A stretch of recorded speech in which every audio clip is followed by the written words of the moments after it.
Assalomu alaykum hurmatli o'quvchilar va ustozlar. Bugungi mavzumiz to'qimalar mavzusi. To'qima nima? Tuzilishi, kelib chiqishi va bajaradigan vazifasi bir xil hujayralar va hujayralar aro moddalar yig'indisiga aytiladi. Gistologiya to'qimalarni o'rganuvchi fan. O'simlik to'qimalari demak hosil qiluvchi, asosiy, jamg'aruvchi, qoplovchi, mexanik va o'tkazuvchi to'qima xillari mavjud bo'lib, keling ular bilan tanishib o'tamiz. Hosil qiluvchi to'qimaga asosan ikki xil ko'rinishi bor. Ularni uchki va yon hosil qiluvchi to'qimalar mavjud. Tuzilishga keladigan bo'lsak, tuzilishi yirik yadroli, yupqa qobiqli, tirik hujayralardan iborat. Bo'linish xususiyatiga ega. Vazifasiga keladigan bo'lsak, uchki va yon hosil qilishni, ya'ni aynan uchki va yon tomonga o'simlikni o'sishini ta'minlaydi. Boshqa to'qimalarni hosil qilar ekan, asosiy, qoplovchi, o'tkazuvchi, mexanik to'qimalarni hosil qiladi. Keling, ushbu videoni mana shu joyda kanalimizning rivojlanishi uchun obuna bo'lishingizni so'rab qolaman.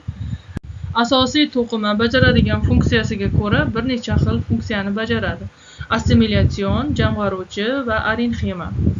Xloroplastlarga boy bo'lib, demak albatta assimilятsion to'qima xloroplastlarga boy bo'lgan, fotosintez qilish xususiyatiga ega bo'lgan yosh barglar va novdalarda bo'ladi.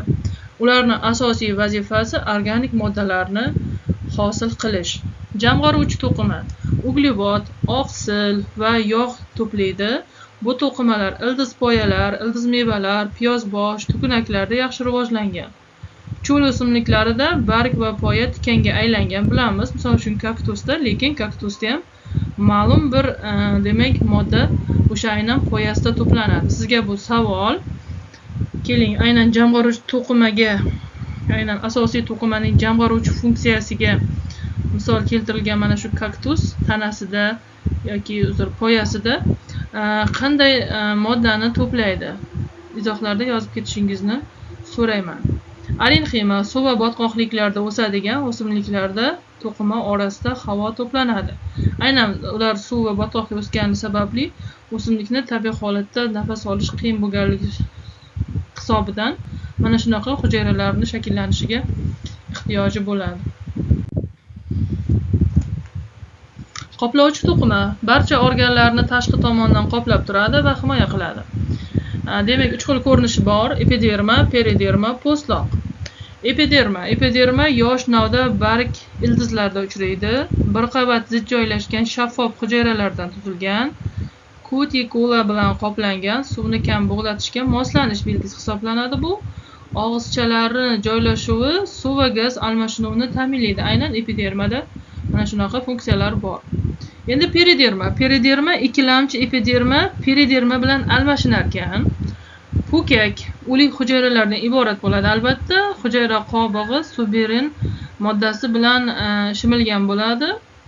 Aynan periderma qavatini vazifalari ham muhim o'simlik uchun. Yozda yuqori haroratdan, qishda sovuqdan, kasallik tug'diruvchi mikroblardan asraydi. Shuningdek, aynan mana shu periderma qavatida yasmiqchalar shakllangan bo'lib, ular tirik hujayralar to'plami bo'lib, havo bilan to'lgan bo'ladi. Demak, postloq eski postloq qavatlari hisobiga pukak hosil qiladi. Postloq cho'zilmaydi, borgan sari g'adir-budir bo'lib yoriladi. Ushbu rasmlarda ham ifodalangan, tanishib o'tishingiz mumkin. O'tkazuvchi to'qima o'simlik tanasida moddalar transportini ta'minlaydi. Demak, yopiq urug'li o'simliklarda, ochiq urug'li va sporali o'simliklarda qanday vazifalar bajaradi? Demak, yopiq urug'li o'simliklardan boshladik. Ksilemaning o'tkazuvchi elementlari asosan o'tkazuvchi naylar orqali o'sha moddalarning aylanishini ta'minlaydi. Floemaning o'tkazuvchi elementiga elaksimon nay hujayralari kiradi va bu yerga o'sha moddalarni harakatni ta'minlashda ishtirok etadi. Ochiq va sporali o'simliklarda ksilemaning o'tkazuvchi elementiga traxeidlar, floemaning o'tkazuvchi elementlariga elaksimon naylar kiradi. Mana shu tizimlar orqali, demak, organik moddalar, anorganik moddalar harakati o'simlikda ta'minlanadi. Mexanik to'qima o'simlik organlariga mustahkamlik, tayanch beruvchi to'qima hisoblanadi. Ushbu to'qimaning ikki xil ko'rinishi bor: kalenxema va sklerenxema degan Ko'rinishlari. Keling, birinchi kalenxema bilan tanishib o'tamiz. Kalenxema tirik, cho'ziq, qalin qobiqli hujayralardan iborat. Ya'ni tirik deyapti. Ushbu tushunchaga e'tibor qiling. Qalin qobiqli va hujayralardan iborat ekan. Endi xloroplastga ega barg bandi va yosh novdalarda tayanch vazifani o'taydi. Sklerenxema mexanik to'qimaning ikkinchi xili o'lik, qalin qobiqli hujayralardan iborat. Ikki turga bo'linadi: uzun lob va yog'ochlik tolalari. Demak, yumaloq sklerit hujayralar yong'oq, olcha, o'rik kabi o'simliklarning meva etini qattiq yog'ochli qismini hosil qiladi. Aynan mana shu mevalarning biz iste'mol qiladigan yumshoq etli qismini, ichki qismida danagi bor, o'sha danagini demak eti qattiq yog'ochli qismini mana shu sklerenxema hujayralari tashkil etar ekan. Ajratuvchi to'qima o'simliklarda kechadigan hayotiy jarayonlarda turli moddalar ajralib chiqadi. Jumladan efir moyi, kauchuk, nektar, smola, fitonsitlar ajratadigan o'simliklarni bilamiz. O'simliklarni mana shunaqa moddalarni ajratishga nima ehtiyoji bor degan savol tug'ilishi mumkin. Tabiiy bu holat. Ularni albatta birinchi o'rinda tashqi ta'sirlardan himoyalaydi. Shuningdek, gullarning changlanishi, mevalarning tarqalishida katta ahamiyatga ega. Qarang, demak, mana shunaqa efir moylari, nektarlar ajratadigan o'simliklar bilan tanishamiz. Yalpiz, evkalipt, zira, marmarak, shivitlar demak efir moylarini o'zidan ajratadi va hozirgi paytda tabobatda keng qo'llanilayotgan o'simliklar hisoblanadi. Keling, endi biz odam va hayvonlardagi to'qima xillari bilan tanishib o'tamiz. Odam va hayvonlarda asosan 4 xil to'qima turi uchraydi. Birinchisi bu epiteliy hamda ichki muhit to'qimalariga biriktiruvchi muskul nerv to'qimalari kiradi. Epiteliy to'qimasini ikki xil ko'rinishi bor ekan, demak qoplovchi epiteliy va bezli epiteliy. Keling, ular bilan tanishib o'tamiz. Qoplovchi epiteliyning hujayralar aro moddasi juda kam va zich joylashgan hujayralardan iborat. Vazifalari himoya, oziqni qonga so'rilishi, asosan ichak epiteliyasida, gaz almashinuvi o'pka epiteliyasi bilan bog'liq va ba'zi hayvonlarda teri ham mana shu gaz almashinish funksiyasini bajaradi. Shuningdek, ayrish organlari epiteliyasi mana shu funksiyalarni bajarar ekan. Demak, keyingi epiteliy xilimiz bu bezli epiteliy. Asosan bu hazm shirasi, gormonlar ishlab chiqarar ekan. Vazifasiga keladigan bo'lsak, himoya. Bu yerda ham himoya deyilyapti. Sal endi farq qiladigan himoya turi hisoblanadi. Aynan hayvon to'qimalarini shikastlanishdan, yuqori harorat, ya'ni harorat o'zgarishi, yuqori deymizmi yoki sovib ketishimi, harorat o'zgarishidan va zararli mikroorganizmlardan himoya qilar ekan. Yana shuningdek, hayvonlarda bu vazifani tana qoplami, teri bajaradi.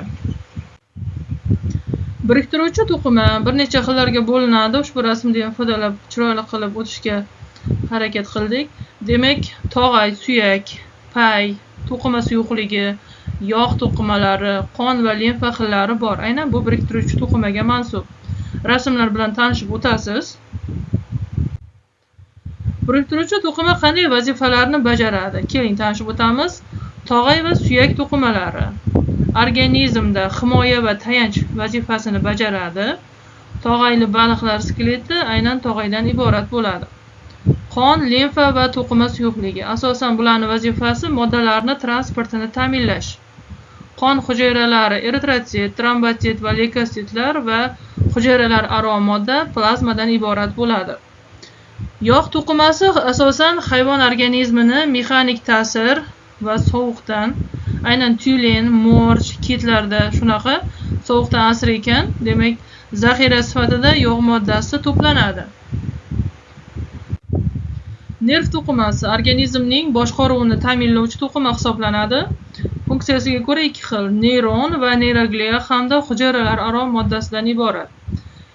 Demak, neyronning vazifalari tuzilishi bilan tanishib o'tadigan bo'lsak, neyron ta'sirni qabul qilish, tahlil qilish, uni uzatish vazifasini bajaradi. Uning tanasi uzun o'simta akson va kalta o'simta dendritlardan iborat bo'ladi.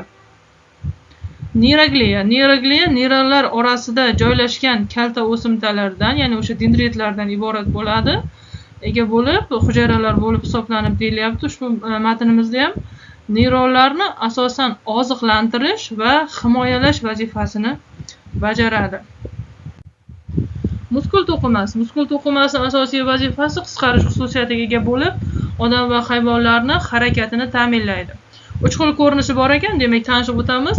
Silliq tolali muskullar asosan oshqozon, ichak, qon tomirlari, ayirish organlari devorida joylashgan va ma'lum bir funksiyalarni bajarishda ishtirok etadi. Demak, skelet muskullari bosh, gavda, oyoq harakatini ta'minlaydi. Yurak muskullari yurak qisqarishini ta'minlaydi. Ushbu rasmlar bilan tanishib o'tishingiz mumkin. Demak, bugungi mavzumiz qisqacha mana shu ma'lumotlardan iborat edi. Agar sizga ushbu video ma'qul kelgan bo'lsa, videoga obuna bo'lishni unutmang. Sog' salomat bo'ling.